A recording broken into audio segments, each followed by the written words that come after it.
Exactly. What's up guys, welcome to Health Hustle TV. Every week I'm going to be bringing you a guest onto the show to help you guys get fitter, healthier, more energised and ultimately more successful in life. And Derek is a prime example of just that, and we're going to take you through his journey, sort of some of the lessons he's learned along the way, and just a little bit of wisdom. Sounds good, mate. Sounds good. From the man himself. So, first of all, on Derek. Derek is one of the best pro natural bodybuilders in the world. So he's competed in the world stage with all the best guys. So for somebody you want to learn from about getting, the perfect body, so to speak.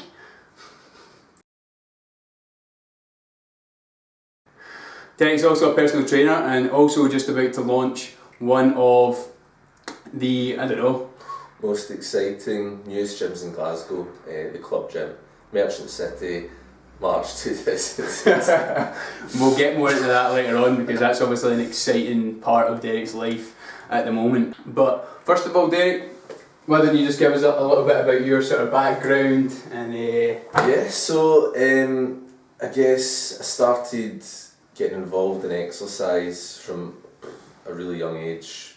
Was always really maybe one of the fastest kids at primary school. I did well all the kind of sports events. And then as you do, I know the feeling. I got involved in athletics from a young age, got into sprinting. I done quite well at that. Quite enjoyed it, but I got to that kind of age in high school where, I just lost a wee bit of interest, but I still wanted to do something. So I just started to go to the gym every day after school. I had no idea what I was doing. I just walked my way around the gym like the machines. Chest every day. Chest every day. And then a couple of my mates started going with me because they saw my gains that I was getting. And I then worked up the courage one day to creep into the free weight room. And a couple of other guys obviously knew I was clueless. So they'd show me one exercise a day. And then I just started buying the magazines and whatever, took it from there. I competed my first contest after only 6 months of training, only because me and my mate thought we would get girls from it. That was the main focus for most young guys, isn't it? The main focus, to be honest, at that time. It's not changed dramatically, to be fair. but that was the main thing then. So did that, did a couple of shows. And then after that, other things took kind of priority in my life, with studies, travel, all those sort of things. Always stayed active, always kind of stayed working in the industry. And then it was 2014, the start of the year. I thought I wanted a new goal, and kind of competing again was something that was always in my mind, and I went for it. And thankfully it was a fairly successful year. Aye. It was a clean sweep in the amateurs for me, won my pro card, competed in America, and since then it's been great for me in terms of being able to get sponsors. It's helped my personal training business. It's kind of like a dream, I think. When I was growing up, I always used to look in the magazines going, how cool would it be to be a pro bodybuilder and just eat and train all the time? You get paid to train. That's the dream, isn't it? It's kind of what's happened. I need to still work, obviously, not rich or anything, but I've got all the help I need in terms of food sponsors, supplements, clothing sponsors, all of this stuff. And like Adam said at the start, I've got an opportunity, or I'm opening a gym with a group of other guys that I know, which is the ultimate for me. So all I really need now is my 9/11 and I'm sorted. Right. One of the things as well is that you did a bit of travelling in the middle there, so you competed in your first show. Did you win that? Yeah, I won the first 2 shows. Yeah. Did you still compete in all that when you went travelling, or? No, when I travelled, just before I left travelling, to go travelling to Australia, that's where I went. I was a personal trainer at Fitness First in East Kilbride, and at that point all I had was training. Aye. All I did was train and eat, and I went to Australia looking great, feeling like a beast, right? Aye. That was my intention. But when I got there, like the first week I was there, it was so hard to break out of this mindset that I was in. Like, I was in Australia, I had all these opportunities, all these new people around me, and all I could think about was, when am I getting my next protein shake, when am I getting my next meal, I better get to the gym or I'm going to shrink. And it took me about a week, and I was just like, what you think about you came to the other side of the world, it's what you've always wanted to do. I was like, I need to just relax a wee bit here. I'm not going to be able to stay looking maybe quite at this level all the time, because fair enough, it was number one priority for me before I left, but now, I've got to travel, got to experience things, meet new people, get a job here and experience everything, so it has to move down the list, and I just can still train maybe 3 or 4 times a week. I can't be quite as on top of my diet. Like, if I want to go to the beach and surf and go out, then I can't just be going, worrying about do that your and calories and when you get a train. So you just need a bit of perspective, and that really helped teach me that, because I see a lot of young guys today that they are that version of me, and it's not sustainable. I see all the time. I see people that are coming into the industry and wanting to do shows, and you can tell the ones that are going to burn out. They're not going to last unless they get a healthier perspective and they relax things a wee bit. And that's really where I wanted to go with this conversation, and it's something that I've learned as like a pretty hard lesson myself. Derek and I actually competed in the same organisation, so I didn't compete in bodybuilding, but I did men's physique, and on that day I won my class, he obviously won his show, so it was a good day, good bonding session and all that. we got that hug at the end.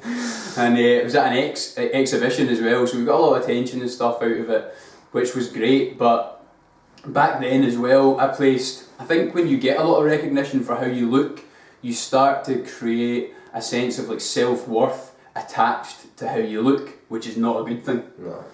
So can you talk a little bit about your experience like with that? Absolutely. Like, obviously being so deeply in the fitness industry, you kind of see it every day, and in the social media aspect of things, especially I see guys and girls, as well, that everything they put up is pictures of them being ripped in shape. Right, and in my head I think, what are you going to do when you don't look like that? Like, it's not sustainable ever. And I think there comes a point, like, although I'm a pro bodybuilder and everything, and I compete such a high level, like, I have a lot of perspective on the grand scheme of things and what it is I do. And you don't want to put your own self-worth on how good your abs look or how big your biceps are. It's ridiculous, and it's a bit sad if I'm being brutally honest. Like, if your goal for the year is to look better, get in shape, be healthy, that's an amazing goal. It's one of the best things you can do is exercise and train, but you want to also work in, for me, other things. Like, some of my goals are, like, I'm terrible at keeping in touch with people, so I want to keep in touch, like maybe phone my mum a bit more often. I want to read more books. I want to develop other things. I've got other hobbies, like I really like my red wine, so I'm going to wine tasting courses. I'm doing all these other things, and I think it's pretty important because it can be really consuming when you're in it and all you're thinking about is your diet and your training and your food, because you're on the clock all the time. And it's okay if you want to get in amazing shape for an event or one short period of time, but long term, like, you've got to find a kind of happy medium with it. So what if you were going to give somebody watching a little bit of advice and they were sitting there not maybe happy with how their body looks, but they want to change it for the positive, and they're maybe looking at like pictures of yourself, or maybe me, or maybe some other guys in the industry that are shredded six packs and stuff like that from some photo shoot they've done. What would you give that person advice wise, and maybe how to tailor their expectations from their journey, and I suppose looking at it from the perspective that you've been in it and been there and done it? I would say if someone's looking at just getting in, are you talking about getting into competitions or just No, generally just getting into exercise and Yeah, but I think it goes hand in hand, because even when you're just wanting to get in shape, you're still kind of looking at the guys that do the competitions and that, right? Yeah, like what I would say is if you're looking at getting involved in health and fitness and having a better body and feeling better, I think you've got to seek advice from someone that's got a healthy perspective first, right? That's got a bit of experience, a bit of life experience, a good personal trainer. Manage your own expectations and your time. So if you have a family, if you've got kids, if you've got a career and something completely different, then if you can only manage to train 3 times a week, that's absolutely fine. Don't put pressure on yourself, I better go in the gym 6 times a week, because that's what Derek does. It's not the same as that, it's just different, it's different circumstances. When it comes to your diet as well, don't try and follow like a stupid nutrition plan that's getting you to eat 6, 7, 8 times a day. You don't need to do that. If you can only eat 3 good meals a day, do that. Like, you just need to be a bit smart in your choices. In terms of looking at people that are on stage or competing and stuff like that, or maybe you see a picture of me, a stage picture of me and I'm shredded and everything, it might look good to you, but I guarantee you I feel absolutely, I don't feel good. It's not, you need to go pretty deep to get to that kind of level of condition. It's not easy to reach. It does take completely over your life. For me, it benefits my job and my career. It makes sense for me to do it. I'm good at it as well. If I was placing 8th in these contests, there was no way that I would be putting myself through that. I don't mean that in a bad way for people that maybe aren't as successful, but for the amount of destruction it can potentially cause in your personal life as well as your business and your career, it's not worth it for everybody. So I wouldn't say that your goal, if you're getting into it, is to achieve that 5% body fat. If you can reach a level of anywhere between, say, even if you got to 10-12%, you would look amazing, absolutely amazing at that level. You feel amazing, feel strong, right? You'll feel amazing, you'll feel strong, you'll look great in clothes, you'll look great without clothes. There's all just positives to that. When you go into single digits, a lot of that goes. You don't feel strong, you look great naked, you don't look good in clothes, sex drives down, your hormones are all over the place. It's not a great feeling, so that's kind of the advice I would try and give.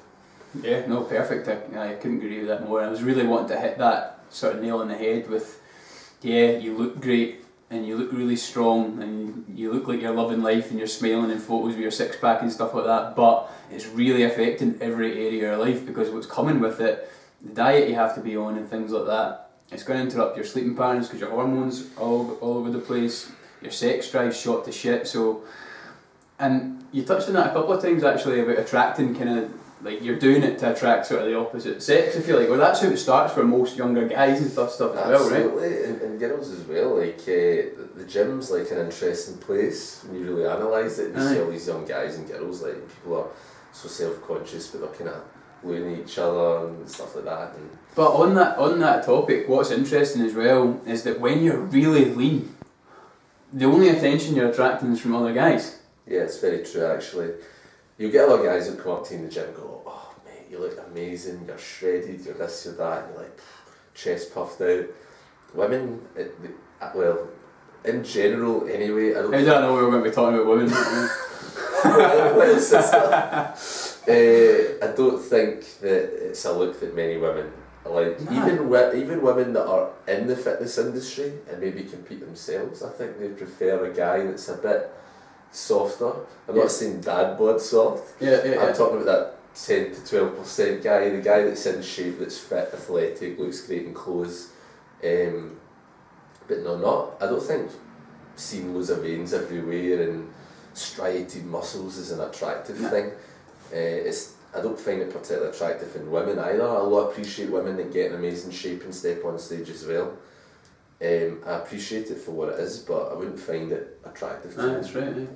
You know? And so you become a little bit one-dimensional as well. Like women will find sort of I know I'm generalising here, not all women, but they'll find they'll find men attractive, right? They can have a bit of a laugh and a joke, not them take themselves too seriously, you know, make them laugh, make them feel good, are also positive and fun and happy to be around, and have other interests, and their body is like an extra to like a lots of interests. I feel like at least that's what I've found with like my own sort of experience with it. But bear that in mind, and Derek touched on a couple of his other interests, you know, reading, likes drinking wine, does like wine tasting courses and things like that. So you've got to look at it much like further beyond your body and look at how what you're doing with your body or how your body goals are affecting your lifestyle in lots of other ways.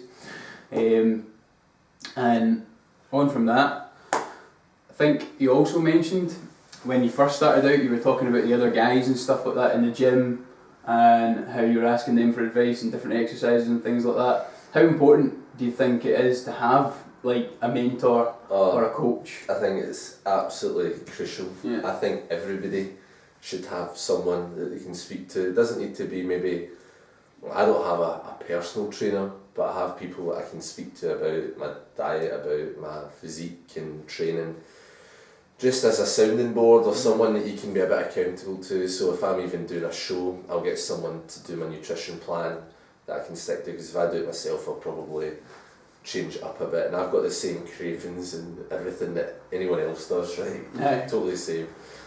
So being accountable to someone's good, but I think just having a bit of guidance, and people have got a tendency to beat themselves up and give themselves a hard time and put themselves down with how they're getting on in the gym, and people just need to hear that they're doing well. And people always go, oh, you know, they might have lost 2 stone and their shape's coming in, but then they'll be like looking at a picture of someone else and be like, oh, miles away from that. And they just need to be reminded how far you've come, never mind just how far you're still going to go. Enjoy the journey, I guess. But I think I would recommend it. Anybody would have someone, whether it's an online coach, a personal trainer, or someone you go and see once a month to get a programme, get your measurements done, and just a general chat about how everything is going is really important. Really important, I totally agree. What advice would you give to somebody watching about a general sort of lifestyle to make sure they're making progress with their body, but also feeling good and things like that, and not letting it get sort of too extreme? I don't know, maybe start with nutrition and then training. Yeah, I guess it goes back to if you can get a good mentor to maybe put those sort of things in place in terms of the nutrition. In terms of my diet, throughout the week it's pretty good. It's, I'd say 90% of the time it's pretty good. At the weekend I like to go out for a nice meal. I'll have a dessert and, you know, maybe some wine, several bottles. That's right. Joking. But you know, like, a throat cut for the next 3 days. But I like to kind of have a balance with it. Absolutely. Like if I've worked hard through the week and I've trained hard and my diet's been good, I don't mean I'm going to go and just blow it all, but what I mean is I'll reward myself. It gives me something to look forward to the weekend. Oh, I can't wait, I'm going to try this restaurant this weekend, and I've got this really nice bottle of wine I'm going to try and get a nice dessert and stuff like that. So I would say to people that make sure your diet's good 80-90% of the time. You know, if you've got a family or a wife or kid, anything, don't like sacrifice, you know, taking them out and doing things with them because of your diet. Like if you want to take them out to Tony Macaroni's or something for a meal, take them out and have a pizza with them. Like don't you like stressing, going, oh, my macros are blown out the window. Like you know, it doesn't need to be quite as extreme as that. But as well, within that, you know, you don't have discipline, you don't get results in any area of life. So, but what Derek's trying to say is that within parameters, he's saying on a Saturday night, he likes to go out, does his own thing, has some wine, has a pizza or whatever, but for the rest of the time he's really healthy, eating, I don't know, good whole foods and stuff like that. Yeah, all good whole foods. So, you know, all your basic protein foods, you know, chicken, turkey, red meat, fish, basic carbs like rice, sweet potato, maybe the odd bagel here and there, eggs, bacon, all that kind of stuff, obviously all my supplements and things like that. My diet's fairly basic through the week, to be honest. I don't need to make all my food really fancy or anything.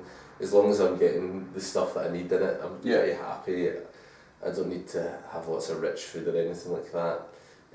I'll tell you, I feel much better through the week than I do at the weekend when I eat clean like that. Yeah.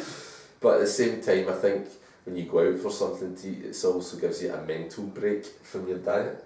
It just breaks things up a wee bit for you, because it does become quite repetitive and quite monotonous. And at the same time, just want to add that if I am doing a show, I'm like 100% dedicated to that. There's not any Saturday night cheat meals or anything like that. You won't get anyone that's going to be more focused than me. There'll be no stone left unturned. But because I've lived like that throughout the year, when the time comes for more me manageable. to up my game, Yeah. I can up my game. I'm not in a position where I'm already kind of peaking, if you like. I'm ready just to like step up a notch. So I think it comes from experience as well, to be honest with you, knowing what I'm like. Yeah. But yeah, in terms of the training side of things as well, it depends really on what your goals are, but like I mentioned earlier, I think you need to be realistic in terms of how many sessions a week you can do. I'll get people come in to me all the time, potential new clients, and they'll say, oh, I'll train every day if you want me to, twice a day, all this kind of stuff, and I'm like, well, I don't even do that. But it's easy to do when you come in really motivated and stuff like that. I totally agree. It is at the start for a short period of time, but it's not sustainable long term. So I always try and say, look, you can't sustain that. You can sustain 4 sessions a week. That is realistic for you. We'll sit down right after work on a Tuesday, Wednesday, a Thursday morning and a Saturday morning. We've decided you have the time to train in those days at that time, and this is what you're going to do each time you're in the gym. Manageable, maintainable. It might take them a wee bit longer doing it that way, but they won't burn out, they won't scunner themselves, they won't get sick of it. It's just gradual progression working towards a goal. That's how to do it. Bang on, nail on the head. Right, Derek, a couple of questions before we leave things. Excited. Alright, so I'm going to ask everyone that comes on the show these questions, but first of all, favourite body part? Chest. Chest. Boom. I love a good chest as well, I must admit. Okay, favourite exercise? I would say I'm going to go with lateral raises. Quite like a bit of lateral raises, a bit of, silhouette action and a bit of the width on the old delts. Yeah, quite like a bit of that, yeah. I think because I'm a bit of a lateral, I'm a bit of a connoisseur of that exercise. Very few people do it right. If you do it my way, they'll be using 8 kg dumbbells. Trust me. Right, I'm on it. I'm lifting about 2s at the moment and burning out. Anyway, favourite book? Right, so I've got a few, but the one I'm going to say is one that I'm just about to finish. It's called Business for Punks, which is written by Sam Watt, who is one of the founders of Brewdog, which is the kind of... Brewdog. Yeah. Just BW, is that right? Aye? Yeah, and it's kind of... it's beer, basically. It's a really interesting book. He's basically talking about how business has changed, the world's changed, how they've ripped up the rule books and starting again, doing everything their own way, and breaking free from the whole corporate culture that a lot of businesses find themselves in. The guy talks straight to the point, no bullshit at all, and it's highly motivational as well. So if you're starting out, or you're well into business, or you just want someone to motivate the hell out of you, read that book. See, whilst you're on that, is there anything that you can take from maybe your bodybuilding background or anything like that that's actually helped you be more successful in business? Massively. One of the amazing things about bodybuilding is it breeds such willpower and discipline and resilience, and in business you need a lot of resilience, as you know. You feel more times than you're going to be successful with things, and there's always a knockback, and sometimes you think everything's alright, and then boom, something happens and it comes collapsing down on you, and you're like, dust yourself off, up you go again. So I think those qualities are, I don't know if I would have them or I'd be the same guy I am today if I Yeah. hadn't done those shows when I was like 17, 18, honestly. Because I remember like, everyone in school was going out and partying and everything like that at the time, and I was in eating my chicken breasts. But it took a lot of willpower Yeah, but it did to do that. Yeah. And I look back and think, how the hell did you manage that? Yeah. But I did it, and it's, you know, it's worked for me. Yeah. So I think that you'll never know, but getting that at a young age has really helped me. You know. So there you go. Training's going to help you in your business life as well. Last question. Favourite meal or favourite food or whatever? Right, there's quite a few. Yeah. Gosh, it's hard.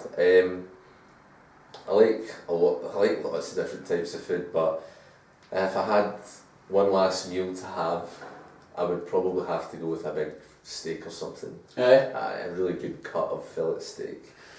I think so. I think anything else, if it was my last ever meal I could have, or I was on a desert island or something like that, I think not, you know, I would regret it if I didn't go with something like that. Yeah. Go with that. There you go, Mr Derek Brettell.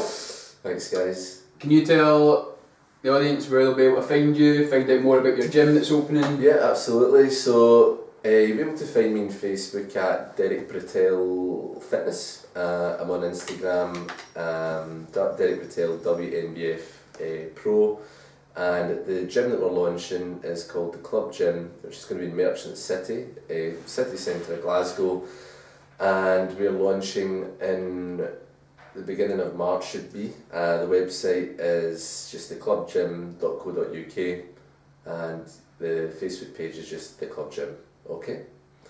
Thanks guys, thanks Adam, pleasure mate. Thank you very much mate, that, really appreciate that. It's good fun. I'll take you out for a good steak as a thank you. Alright mate. Cheers buddy.